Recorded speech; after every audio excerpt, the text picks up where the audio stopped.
Hello, I'm Bev. I'm a counseling hypnotherapist and your host for this 10-part series. We'll welcome you to join us to step through a rosy window and into wellness. Can we ever imagine where we're going to wind up in life? And when I began training to counsel others, I couldn't ever have imagined that I would end up here. The interesting part of my journey began a few years into my practice over many conversations with a friend who at the time was an elementary school teacher. As I pondered the struggles that my clients were facing, she would worry about what some of her students were dealing with. I could see that my clients might not have wound up in my office if they had been given some pretty basic tools. And she was thinking that those students struggling would continue to struggle into their adolescent years and beyond. The statistics surprised us. By age 40, 50% of Canadians will have dealt with or will be dealing with some kind of mental health problems. 70% of mental health issues begin in childhood. She asked me a question. What are we going to do about it, and where do we start? Pooling our combined 20 years of training and experience, we founded Rosy Window Productions to offer parents, grandparents, caregivers, and educators resources to promote mental wellness and to share in our vision, a future filled with confident, empathetic adults who are well equipped to deal with life's mental and emotional challenges. One of the challenges of putting together this series was where to begin. With the abundance of information available, we attempted to bring together some food for thought, practical tools for your mental well-being, and ideas for encouraging strong mental health for your whole family. On that note, let's get started with Your Mind Matters, which is episode 1 of this 10-part series. Most of us have participated in some sort of relaxation technique, some sort of guided imagery, meditation, or just kicking back to some soft music. What most of us aren't aware of is the effects that go beyond that 55-minute massage or the 10-minute meditation. Although regular meditation can help to alleviate anxiety and manage stress, it isn't just for those struggling. Studies have shown that those who meditate regularly have an increased ability to focus and to retain information more easily. They enjoy greater creativity, self-awareness, and patience. Remember that your mind and your body are connected, and so the benefits of relaxation will have an impact physically as well. We can trace the origins of meditation to over 3,000 years ago. Those practicing then could only feel the results. With modern technology, researchers have witnessed the parts of the brain that engage during meditation and can see the lasting effects. That explains the increased feelings of connection to family and community, an increased sense of well-being, and fewer negative emotions. Some studies have even suggested that regular meditation may promote brain health and assist in slowing diseases such as Alzheimer's and dementia. Considering all of these benefits, it's pretty good payback for taking some time to relax each day. But let's just take a step beyond by asking, where does meditation and relaxation come into play when I have something specific to deal with? For our purposes today, we'll leave our physical brain behind for a bit and look at the two parts of the mind, conscious and subconscious. Our conscious mind is active and paying attention when we are busy doing what we are doing each day. We could compare this to the desktop on your computer. The subconscious, in this computer analogy, would be the hard drive. The programs that keep the computer going, stored information, and although you don't notice it purring away in the background, it's busy all the time, doing its best to keep all that old information in good order and filing new information. With our computers, we manage the information between desktop and hard drive with the click of a mouse, selecting what we want to give attention to. It would be wonderful if it were that easy to manage information between the conscious and the subconscious. There is a filter between our conscious and our subconscious. If we were aware of all of the information our subconscious was processing at any given time, we would not be able to function. Just like if all the programs on your computer were running at once, your computer would crash.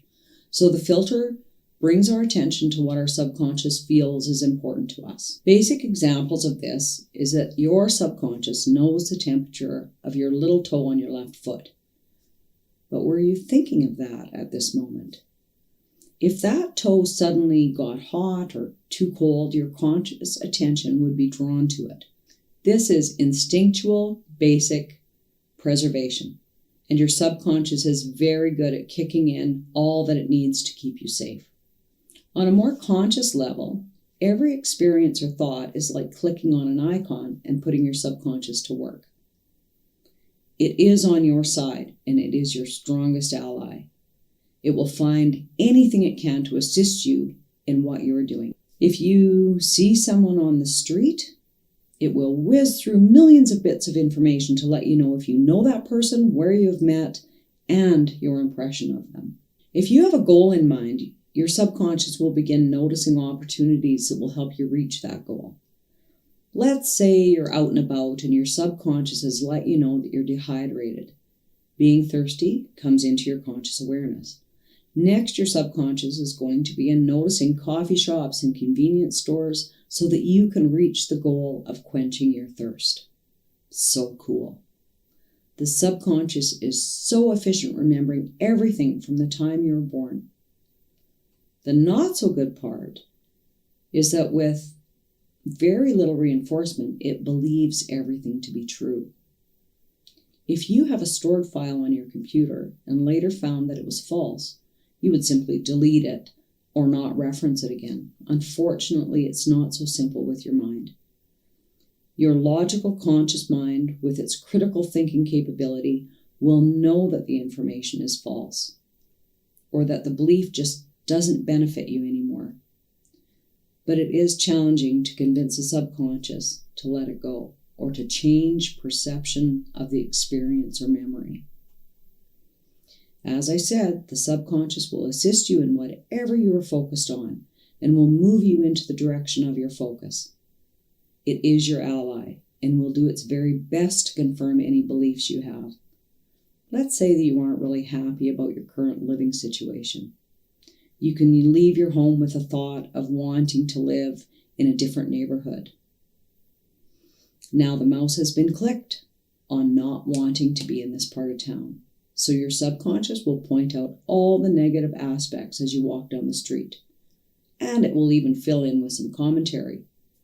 You'll notice garbage on the street, making it dirtier than the desired neighborhood.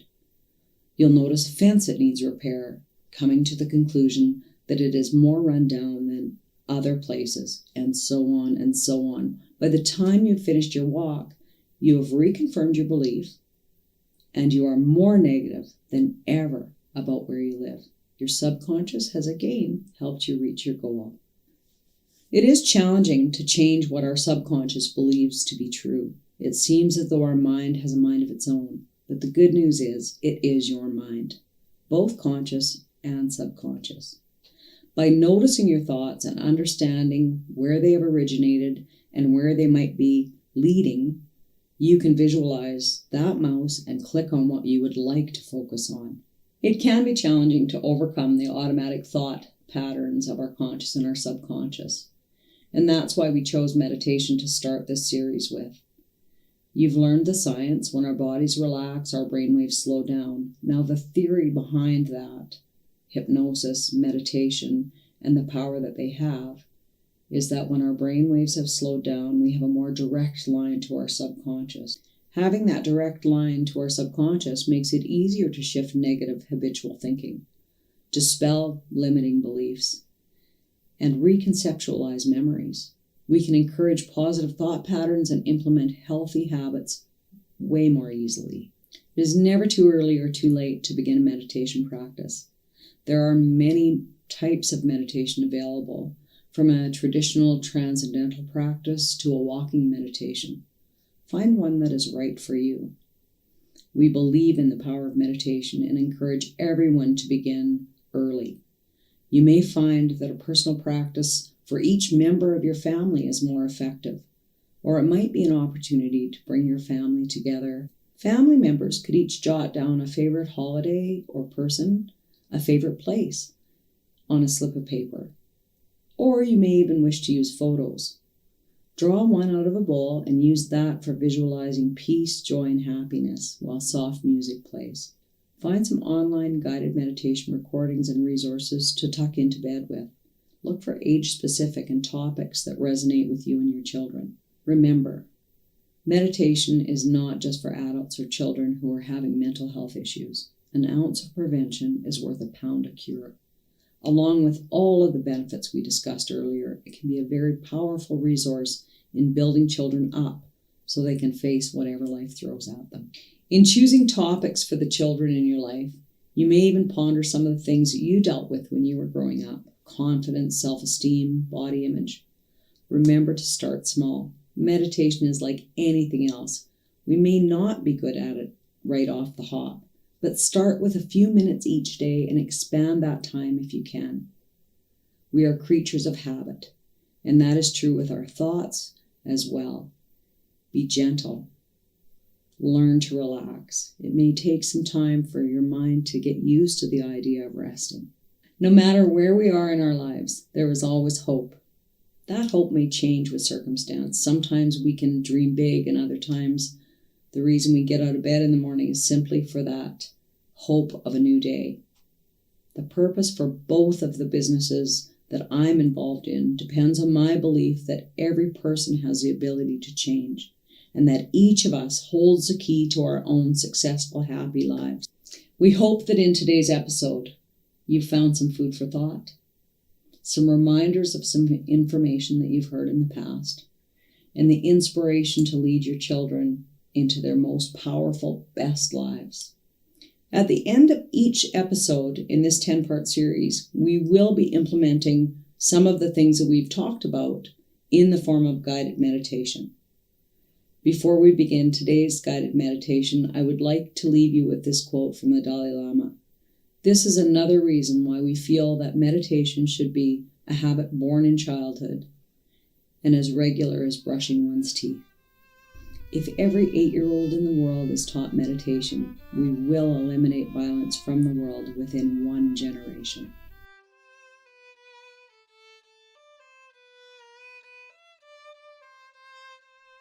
Unless you're listening to this podcast while driving or engaged in an activity that requires your full attention, perhaps you can sit back, close your eyes, and relax. You don't have to make it deeper or slower. Just notice your breath. When you notice your breath, it's just a lovely way to let your mind and your body know of your intention to relax. And as you take your next breath in and out, imagine a beautiful wave of relaxation beginning at the very top of your head and moving down over your forehead and down the back of your head and into your neck, and moving down your whole body as you allow yourself to rest and relax. Safe and comfortable and calm. Perhaps this is the beginning of a gift of relaxation and calm you can give to yourself. You understand how important it is to take care of yourself, to care for others. And you know all of the health benefits of meditation. So how wonderful it is that you can find the time each day just to take a few moments to relax and breathe. And now, as you open your eyes, feeling quite refreshed and looking forward to the rest of your wonderful day.